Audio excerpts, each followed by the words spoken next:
ಚಿಕ್ಕಬಾಗೇವಾಡಿಯಲ್ಲಿ ನಮ್ಮ ಗುರುದೇವ್ ಪಾಟೀಲ್ರವರು ತಂದೆಯವರ ಹೆಸರಿನಲ್ಲಿ ಒಂದು ಮಂಗಳ ಭವನವನ್ನು, ತಾಯಿಯವರ ಹೆಸರಲ್ಲಿ ಒಂದು ಭೋಜನಾಲಯನ ನಿರ್ಮಾಣ ಮಾಡಿದ್ದಾರೆ. ಅದರ ಒಂದು ಉದ್ಘಾಟನಾ ಕಾರ್ಯಕ್ರಮದ ನಿಮಿತ್ತ ಬಂದಿದ್ದೇನೆ. ನಿನ್ನೆ ದಿನ ಬೆಳಗಾವಿ ಮಹಾನಗರ ಪಾಲಿಕೆ ಮಹಾಪೌರರಾಗಿ ಮಂಗೇಶ್ ಪವಾರ್ರವರು, ಉಪ ಮಹಾಪೌರರಾಗಿ ವಾಣಿ ವಿಲಾಸ್ ಅವರು ಆಯ್ಕೆಯಾಗಿದ್ದಾರೆ, ಚುನಾವಣೆಯಲ್ಲಿ ಗೆದ್ದಿದ್ದಾರೆ. ಅವರಿಗೆ ನಾನು ಈ ಸಂದರ್ಭದಲ್ಲಿ ಅಭಿನಂದನೆಯನ್ನು ಸಲ್ಲಿಸ್ತೇನೆ. ಅವರಿಬ್ಬರ ನೇತೃತ್ವದಲ್ಲಿ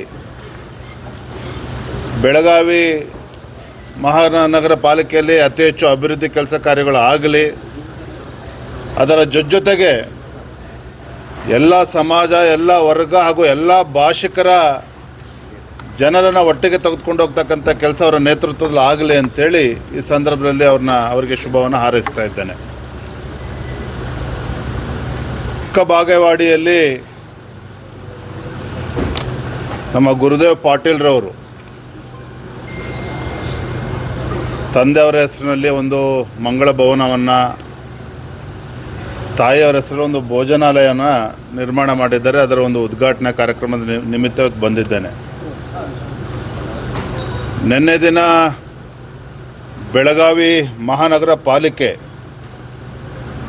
ಮಹಾಪೌರರಾಗಿ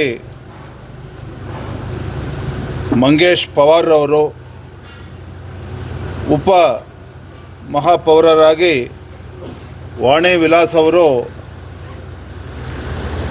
ಆಯ್ಕೆಯಾಗಿದ್ದಾರೆ, ಚುನಾವಣೆಯಲ್ಲಿ ಗೆದ್ದಿದ್ದಾರೆ. ಅವರಿಗೆ ನಾನು ಈ ಸಂದರ್ಭದಲ್ಲಿ ಅಭಿನಂದನೆಯನ್ನು ಸಲ್ಲಿಸ್ತೇನೆ. ಅವರಿಬ್ಬರ ನೇತೃತ್ವದಲ್ಲಿ ಬೆಳಗಾವಿ ಮಹಾನಗರ ಪಾಲಿಕೆಯಲ್ಲಿ ಅತಿ ಹೆಚ್ಚು ಅಭಿವೃದ್ಧಿ ಕೆಲಸ ಕಾರ್ಯಗಳು ಆಗಲಿ, ಅದರ ಜೊತೆಗೆ ಎಲ್ಲ ಸಮಾಜ, ಎಲ್ಲ ವರ್ಗ ಹಾಗೂ ಎಲ್ಲ ಭಾಷಿಕರ ಜನರನ್ನು ಒಟ್ಟಿಗೆ ತೆಗೆದುಕೊಂಡು ಹೋಗ್ತಕ್ಕಂಥ ಕೆಲಸ ಅವರ ನೇತೃತ್ವದಲ್ಲಿ ಆಗಲಿ ಅಂತೇಳಿ ಈ ಸಂದರ್ಭದಲ್ಲಿ ಅವರಿಗೆ ಶುಭವನ್ನು ಹಾರೈಸ್ತಾ ಇದ್ದೇನೆ.